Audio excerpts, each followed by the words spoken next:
सुबह का नमस्कार सभी भक्तों को। आज मैं लेके आई हूँ पौराणिक कथा बृहस्पति देव की कथा। प्राचीन काल में एक ब्राह्मण था। वह बहुत निर्धन था। उसको कोई संतान नहीं थी। उसकी पत्नी बहुत ही मलिनता के साथ रहती थी। वह न स्नान करती, न ही किसी देवता का पूजन करती।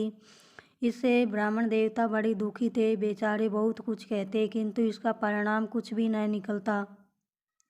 भगवान की कृपा से ब्राह्मण की स्त्री को एक कन्या रूपी रतन पैदा हुआ।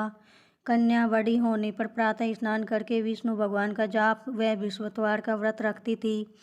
अपने पूजन पाठ को समाप्त करके स्कूल जाती तो अपनी मुट्ठी में जौ भर के ले जाती थी और पाठशाला के मार्ग पर ढोलती जाती। तब वे जो स्वर्ण के हो जाते, लौटते समय इनको बीन कर घर ले आती थी। एक दिन वह बालिका सूप में सोने की जौ को फटक कर साफ कर रही थी कि उसके पिता ने देख लिया और कहा, सोने के जौ के लिए सोने का सूप होना चाहिए। दूसरे दिन बृहस्पतिवार था। इस कन्या ने व्रत रखा और बृहस्पति देव भगवान से प्रार्थना करके कहा, मैंने आपकी पूजा सच्चे मन से की हो तो मेरे लिए सोने का सूप दे दो। बृहस्पति देव ने उनकी प्रार्थना स्वीकार कर ली। रोजाना की तरह वह कन्या जौ फैलाती हुई जाने लगी। तब लौटकर जौ बीन रही थी तो बृहस्पति देव की कृपा से उसे सोने का सूप मिला। उसे वह घर ले आई और उसमें जौ साफ करने लगी, परंतु उसकी माँ का वही ढंग रहा। एक दिन की बात है कि वह कन्या सोने के सूप में जौ साफ कर रही थी। उस समय उस शहर का राजपुत्र वहाँ होके निकला।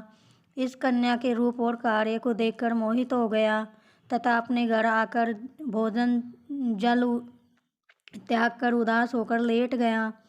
राजा को इस बात का पता लगा तो उसने अपने प्रधानमंत्री के साथ बेटे के पास गए और बोले, हे बेटा, किस बात का कष्ट है? किसी ने तुम्हें अपमान किया है अथवा कोई कारण हो सो कहो, मैं वही कार्य करूँगा जिसे तुम्हें प्रसन्नता हो।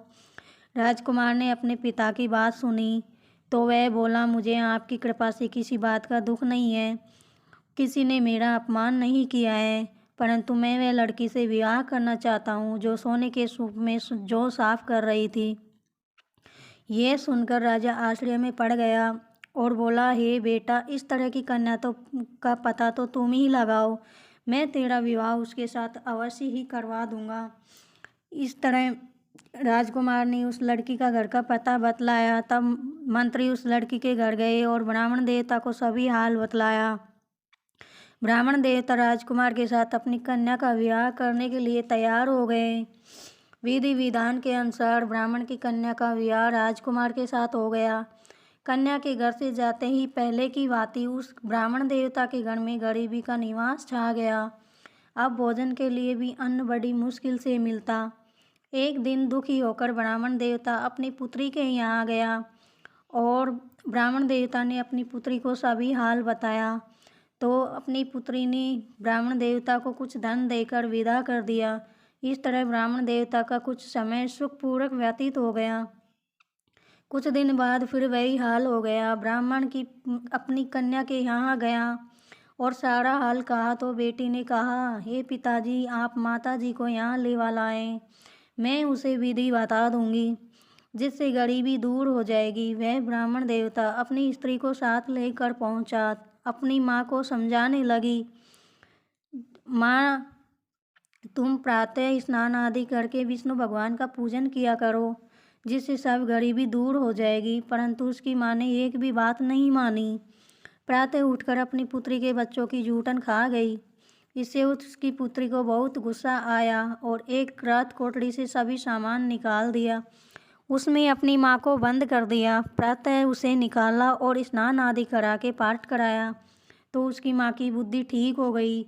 इस तरह से उसकी माँ की बुद्धि ठीक हो गई और फिर प्रत्येक गुरुवार को व्रत रखने लगी। इस व्रत के प्रभाव से उसके माँ बाप बहुत ही धनवान और पुत्रवान हो गए और बृहस्पति देव जी के प्रभाव से इस लोक के सुख भोग कर स्वर्ग को प्राप्त हुए। बोले विष्णु भगवान की जय। बोले सत्यनारायण भगवान की जय।